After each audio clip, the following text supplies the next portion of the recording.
Alhamdulillah, kita lanjutkan kitab Thariqul Wusul ilal Ilmil Ma'mul. Poin yang ke-56, wal ibadatu wat ta'atu wal istiqamatu wa luzumus siratil mustaqim wa nahwu dzalika minal asma' wa maqsuduha wahidun.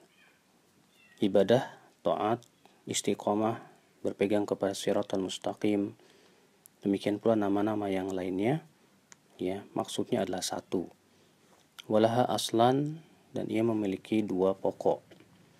Ahaduhuma, yang pertama, alla yu'bad illallah, yaitu tidak diibadahi kecuali Allah subhanahu wa ta'ala saja.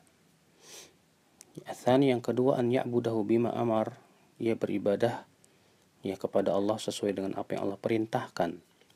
La bighayri dzalika min ahwa wal bid'ah, bukan dengan selain itu berupa hawa nafsu dan bid'ah. Maksud beliau bahwa ibadah, ketaatan, istiqomah itu semuanya harus ya sesuai dengan dua syarat tadi. Syarat yang pertama ikhlas, yang kedua yaitu ittiba, sesuai dengan tuntunan Rasulullah SAW. Poin 57, kamalul makhluqi fi tahqiqihi ubudiyatahu lillah. Wa kullama izdada al-'abdu tahqiqan lil-'ubudiyyati izdada kamaluhu wa 'alat darajatuhu. Kesempurnaan makhluk adalah dalam merealisasikan ubudiyahnya kepada Allah. Setiap kali ya seorang hamba semakin merealisasikan ubudiyah, maka semakin bertambah kesempurnaannya dan semakin tinggi derajatnya. Ya, maksudnya bahwa makhluk tidak akan mungkin sempurna kecuali dengan menyempurnakan ya penghambaan ia kepada Allah Subhanahu wa taala. Semakin seorang hamba menghambakan dirinya kepada Allah, beribadah, ia akan semakin sempurna. Tapi semakin seorang hamba itu menjauh dari Allah dan tidak mau beribadah, maka ia semakin buruk, ya, semakin mendekati binatang ternak. Ya, maka dari itu kesempurnaan hamba adalah dengan cara merealisasikan ibadah kepada Allah Subhanahu wa taala. Poin 58, wan nasu yatafadhaluna tafadhulan 'aziman wa huwa tafadhuluhum fi haqiqatil iman wa hum yanqasimuna fi ila khasin wa 'am.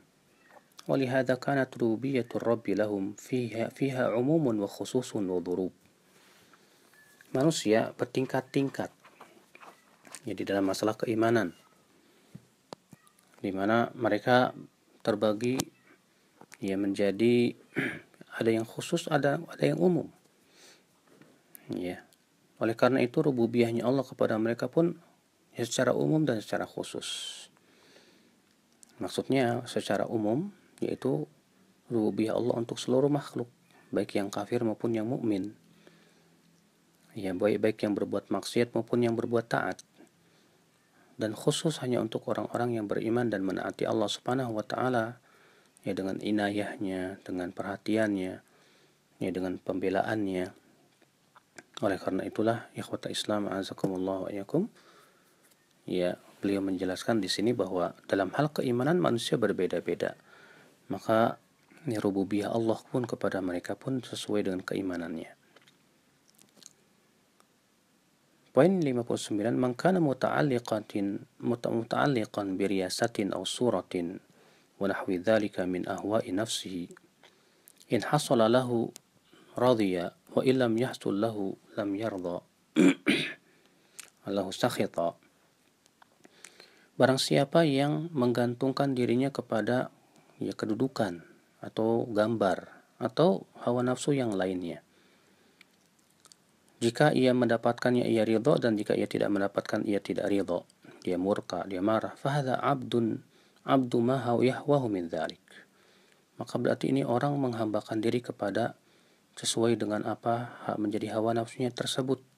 Wa raqiqun lahu, ia menjadi budaknya.